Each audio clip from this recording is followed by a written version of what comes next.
What's up, guys? I don't know if you can see me back here and all this wine, guys. I'm not an alcoholic, but let's drink, okay? Turn up, turn up. All right, guys. So we have my little glass of ice, and we're gonna try one at a one, okay? One at a time, okay? I think we're gonna do the biggest ones first, okay? And we gotta hurry up because my mom might be coming home and I don't want to deal with okay? So we got a cup of ice. Turn up, turn up. All right. So we're gonna taste the one that I like the most. So this one is a peach. This is a good one. Okay, hold on, guys. Let me move them all out of the way so you guys can see. Hold on, let me throw my trash away. All right. Okay. So we'll put some of that over there. We'll put some of that over there. So you guys can see. Turn up, turn up. Why do I keep wanting to sing that? All right. So we're going to try some wines first, guys. Whatever, we'll keep you right there because you can be advertising and we'll keep you right there. And then some of these are not open, guys. Some of these wines are really not open, so I'm not going to open them. But this is a pretty bottle. Why we're doing a wine tasting, guys, today, and I need some cheese, is I'm thinking about coming out with some cheese, guys, or cheese, duh. I'm thinking about coming out with some wine, guys. So let me know what you guys think, okay? We might do some wine stuff. So here's a bottle, guys. Your wine can last for years, guys, before I'm even, like, after I die. Your wine can, there's wine that's been, was made in 1917 and is still sitting in a wine cellar somewhere. A lot of famous people and a lot of people that are wine securers or whatever they're called do wines. I'm not a big wine person, but I've tried some different ones that I like. And technically, after my surgery, I'm not supposed to be drinking anyways because your alcohol limit is like twice the legal limit. But I'm not driving, so we're good. And I'm at home.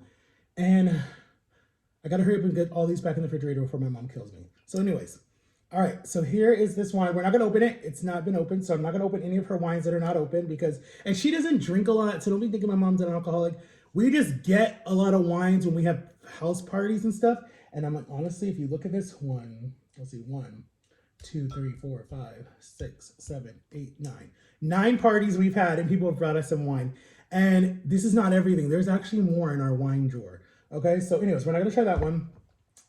Now, my sister and me, we were on vacation, guys, last weekend, and we were in St. Pete, right? And we were at this resort, and she went out with one of her best friends, and she got me this mango drink, and it's really good, guys. And we're gonna pour some. I actually had some the other day, and this says,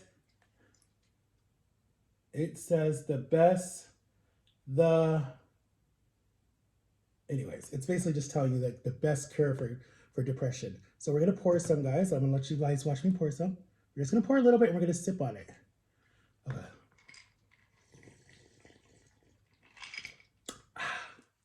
Turn up, turn up. This is not really turning up. All right, so that was half a glass. So that's this one. I like this one because it's nice and light and it's not so heavy, what I'm trying to say. Okay, so we're gonna try this one. This fancy, fancy bottle. It's too tall for the camera, guys. I don't know if I, and this is from Hooper's Cock. Literally, that's the rest of its name. I'm not trying to be dirty. My brother used to work there, guys, back in the day. So a lot of these wines come from there, and we've had them since probably like 2019, like right before the pandemic. So, and I'm actually trying to get a job there too. So a lot of these wines come from there because he would get to bring home wines for free. And they're known for like their wine. They're a winery and bar, or winery and burger place. So a lot of people go there. I've been inside there. It's a really nice atmosphere. And it's new for us. So we're going to try this one. This is a red wine. Take out the cork. It don't smell good, but okay. I don't know if I want to try this one. This one feels like it's going to make me sick. All right, here we go, guys. I'm only trying a little bit because I'm not big on red wines. There's a red wine. Here we go.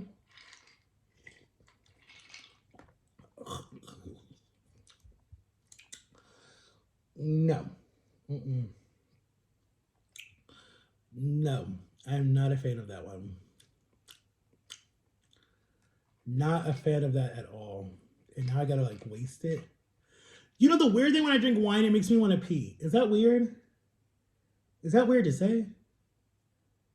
I don't know. Shoot, I don't care. And I get ghetto. I get ghetto, as a white person would say. No,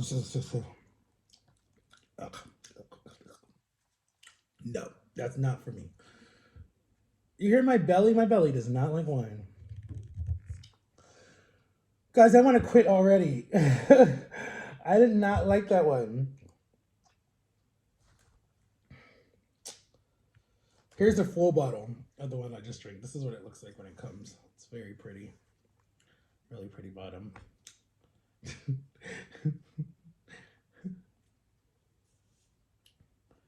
I like it because it's like tropical and it's like it's so cold. It's tropical and I like it. I like it. It was mango from Florida, Orlando, Florida Gardens. Mangoes. So it's made right here in Orlando where I live. Ha. I think this is my favorite. Okay, let's keep trying, guys, because I'm getting weak. I can't wuss out. All right. This is grape from Kukerzak. Go see. It says it right there in the bottle. And it's grape and it's half full. That's about a quarter full, right? A quarter? If it's, I don't do red wines, guys. I don't do. There is one by Biscotto. Is it Biscotto? It might be Biscotto. That is my favorite. It almost tastes like a soda. It doesn't even really taste like a wine. I'm a weak drunk, guys. I get super happy and start laughing. So if I start getting giddy and laughing, guys, don't get like turned off to my channel. And I've had a lot of hate on my video yesterday or the day before yesterday where I said my BFF bought me McDonald's. A lot of people were like, go to the gym. It's like, you know what? Go suck a lemon and shut up, because you don't even know my journey. You don't even know how far I've come. You don't even know how big I am. Go watch my early videos when my face looked like I'm holding some nuts in my mouth, okay? Like a chipmunk, okay? Don't even start with me. And get your mind out of the gutter, you nasty ass people that are probably talking gutter talk. No, Linda. No, Linda. No, Linda. Turn up, turn up. All right, we're gonna keep these as our front wines because it looks cool. Nice taste, guys. Bottoms up. My belly already feels warm and I already have a headache. Guys, after my surgery, your little pouch can only hold, it ain't little no more. But anyways, my pouch can only hold so much. And I start getting tipsy. Like, I remember, guys, I got a story to tell you guys. Okay, listen. So me and Jama went to the mall, right? And they were giving away UCF. It's a big college here. They just opened an edible store, right? So edibles are, anyways, I'm not promoting, guys. What is the word? What am I supposed to say? The parental control. Do not drink unless you're over the legal drinking limit, please. And children, do not try this at home. All right, so I can't be sued by YouTube. Anyways, turn up. So anyways, what I was gonna say was, so me and Jama went to the mall and we were walking around the mall and the mall looked like it was about to close. Like dead. There's no one in there. So we went to this store that was like psychic and like about money trees and the evil eye and all the different stuff. And then all these incense going off, like the little smoke things going off when you go in the store. And the lady was like, come in. And she was Indian, whatever. And I was like, all right, cool. So we go in there and, I'm not going to make fun of a person or whatever. I don't judge people because people could judge me. So we go in there and this is like during COVID, right? So we go in there. No, this was just last year. Yeah, this was just last year. Never mind. This was last year. So we go in there and she's like giving us these brownie bites that she has, right? And so we're like, okay, cool. So we're eating brownies, we're walking around, it's a grand opening. We're like, why would you move to this store? This mall is about to close. She's like, yeah, I know, I have like 2 other shops at 2 different malls. And I was like, okay, cool. So we're walking around, whatever. I start feeling a little weird. I'm like, Chama, I don't feel right. She's like, me either. And then I'm like, yo, like, what's going on? And the room started spinning or whatever. So she's like, sit down. So we sit down. And then she's like, so tell us your dirtiest, or no, what did she say? She said, tell us your deepest, dirtiest thoughts or something like that. I'm like, what the hell is wrong with this woman? And I'm seeing like 2 women at this time in my vision, right? I'm like, dude, we're high. She riffied us or whatever. So John and me were like, nah, let's get the hell out of here. Like, dude, like, I swear I felt like we were going to be killed. So we leave, we go get in the car. Literally, the mall looked so far away when we were walking. So we get to the car. We sit down in the car, dude. I swear on everything. We stayed in the car for like a good 6 hours. Like we could not move. We were thinking it would pass. So then we were trying to read the ingredients in the brownies to come to find out she put an edible in the brownies and didn't even tell us. And I'm like, you could sue someone like that because what if someone has a heart problem? Oh my God, I can't breathe. No. Ugh. No, that tastes like grape juice with like, how the, I don't know how people do this stuff. So anyways, so then we're driving along and, you know, cause finally we're driving cause Jama seems like, cause she took a little bite. I took a big whole bite. So Jama felt okay. I'm like, this is how we're going to die because you're not going to be able to see the road right. I can't even help you out. So we're going to die like this. You know, we're going to die with stuff in our system and they're going to think that we did it to ourselves. And then, you know, whatever, we got behind the wheel. So she's like, no, let's get you home. Let's get you home. So I was like, all right, it's like 8 o'clock at night. So we get home, right? Or we're on our way to home. I'm laughing at everything, the stoplights, the weeds, the plants. I think I'm seeing people and I'm just laughing. And then she's like, why are you laughing? Nothing's so funny. And I'm just laughing. And then I try to stand up when we get to my driveway. I try to stand up. The whole room is spinning. I'm falling over. I'm laughing. I literally like cut my arm or whatever. And I'm laughing. And I'm just like, dude, now I understand what happens at parties because you're out of control. Like you totally, for me, okay, a lot of people like that feeling. A lot of people like the feeling to feel numb to the world and just out of control and you're just at peace. I hate that. I feel like, okay, I just felt weird. I feel like something could happen to you and it's happened to people before in that situation before. So I don't like that. And so I was like, nah, never again. So then I come in the house, right? Jama left. She's laughing. I'm laughing. I'm telling her to call me when she gets home. And then I remember like, I come in the house, I turn the key, I sit down, we're watching my niece. My niece is with us. She's asleep already because I got home at like 10 and her bedtime's like 7.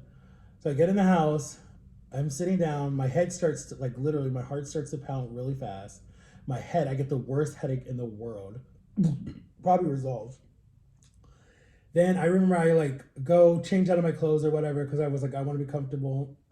I think I put this shirt on and my like normal little pants on that I'm comfortable in. And then I'm like sitting there, I'm hungry. I know I'm hungry. And I come out, I'm trying to make me something to eat. I'm still laughing. I'm trying to not make it obvious so my mom can know. She's noticing things because my mom knows stuff. And I'm like literally sitting there and I'm breathing like, like that. And my mom's like, Matthew, what is wrong with you? Did you run a mile or something? And I'm like, I don't know, I'm scared. And I'm like literally like being a big baby. And then she's like, okay, let me check your oxygen. Let me check your heart rate. So she runs and gets the monitor and all that different stuff, runs it across my forehead. You're fine. She checks my heart rate. You're fine. Nothing's, you know, she's like, your heart rate's a little high, but it's normal for you. And then she's like, oh, go take a cold shower or something. Go take a shower. So I jump in the shower, take a shower. Literally feel like I'm dying. Literally, guys. I felt like I was dying. The worst headache. My chest felt weird. I said, and people do this all the time? Like every day people like to get high? I'm like, oh, hell no. And then I like call John and I'm like, yo, I think I'm dying. And she's like laughing in the phone. And she's like, dude, I couldn't even open the front door. Ugh. She's like, I couldn't even open the front door, blah, blah, blah, blah. She's like, my husband had to open the door and all this other stuff. And I'm just like, yo, that's not for us. And I haven't touched it since then. I will never do it again. Now, I do remember one time before this one happened, when me, my ex, and my best friend, we were in a hotel room and we were doing Molly in the bathroom. It's a legal drug. Don't do it, guys. Don't do it, kids. Back then, it wasn't really known that much. And I remember she was like, yo, I want you to feel what we're feeling, blah, blah, blah, blah. And I remember my best friend was being so paranoid. He kept checking the door. And I'm just like, yo, like, what's wrong with you? And I remember she came to kiss me, and then that's how I got it. And dude, I threw up. I felt miserable. And my best friend threw up too. He got sick too because it was such a powerful drug. And I remember saying, and I'm like 20 years old, and I'm remembering like, if you get caught with that stuff, 15 years is a plea deal. So that's 15 years to be in jail. And I was like, and this is like 2009, 10, 11, 12. I don't even remember what year this was. And I'm like, hell no. Because that means I would have just got out this year or last year. I'm like, no. I'm 21 and I get out when I'm 30. No. I was like, there's no way. So I remember I said, hell no. Never touched it again. And then I get caught up again all these years later. I was like, no, no, no, no, no. So with all that being said, kids, just be careful, guys. Don't listen to peer pressure. Don't do edibles. Don't do drugs. Don't drink. My mother was an alcoholic when she had me. She messed up a lot of my brain. That's why I have a disability. That's why I still live with my parents.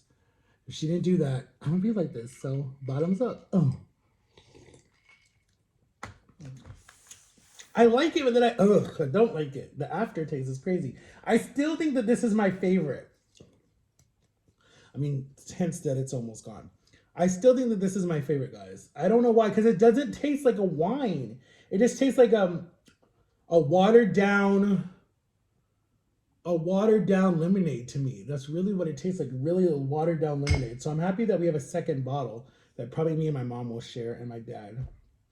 But this one, the rhubarb one, is my family's favorite. This came from Cooper's Hawk too. And it is a wine and grill bar. I said it wrong the first time. But this is it. And this was my family's favorite from the restaurant because it's rhubarb and it tastes good. I have never tried it. I might try it later. Or actually, I might try some now. But let me pour this one out and try it. All right, let's try it, guys. Let's try the rhubarb one. Because everyone's talked about it and I never drank before. So let's try it.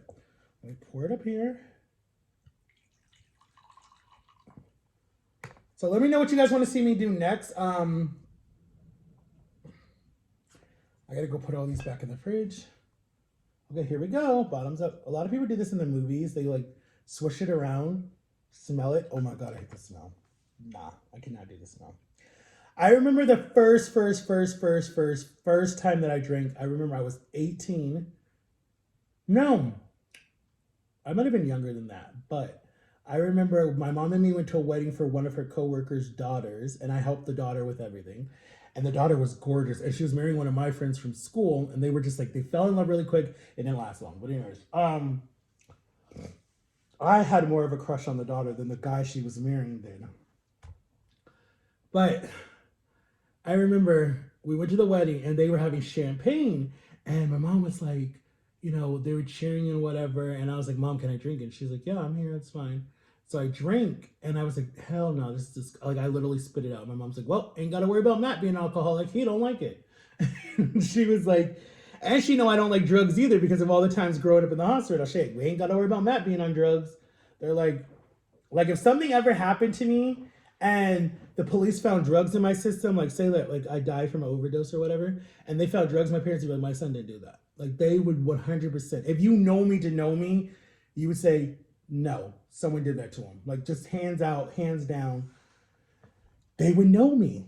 There's so many things that my family would know that they would be like, he did not do this to himself. Like if they found me somewhere near Heights and they're like, he died from whatever, they would say, how did he get up here? Who got him up here? He doesn't like heights. Like that's what they would say. He does not like heights. Who got him up here?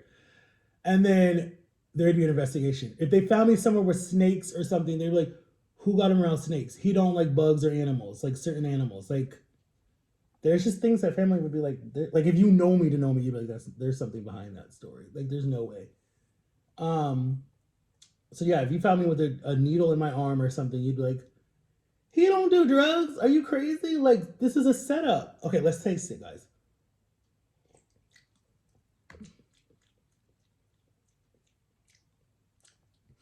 Can I be completely honest with you guys? That tastes like rotten cheese. That literally tastes like blue cheese rotten. Like I don't know why the hell people be liking that stuff. Like my cousin says, don't worry about it, sweetheart. Am I drunk already? I don't know. Oh yeah, guys, I didn't show you the fanciest bottle. Look at this baby. Never been opened.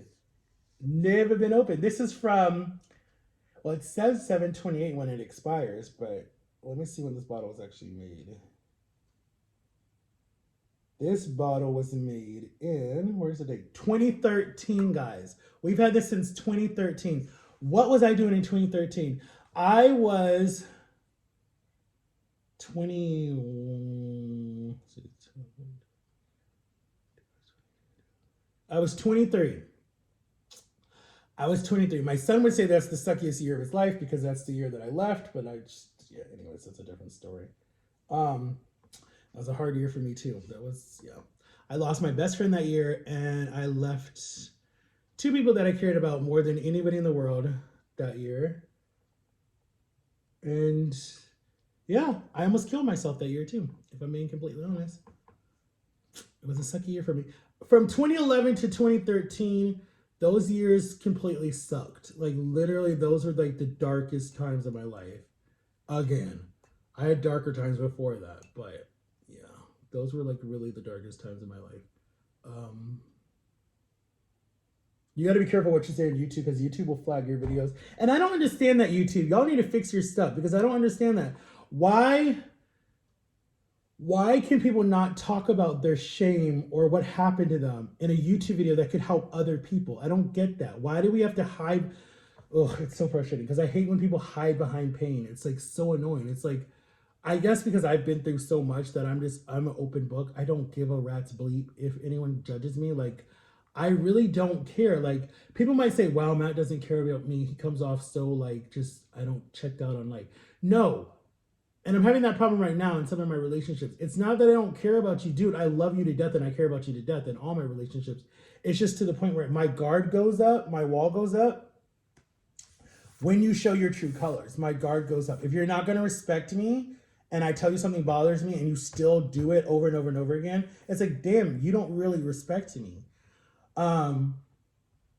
That's why my guard goes up. And then the other reason why my guard goes up is that if someone tells you over and over and over and over and over and over and over again, I'm not going to leave, I'm not going to leave, I'm not going to leave, I'm not going to leave, and then they leave, hell yeah, my guard is going to go up. I've had so many friends, and I only brought it up one time because I didn't want to be that type of friend that was such a baby that whined about everything.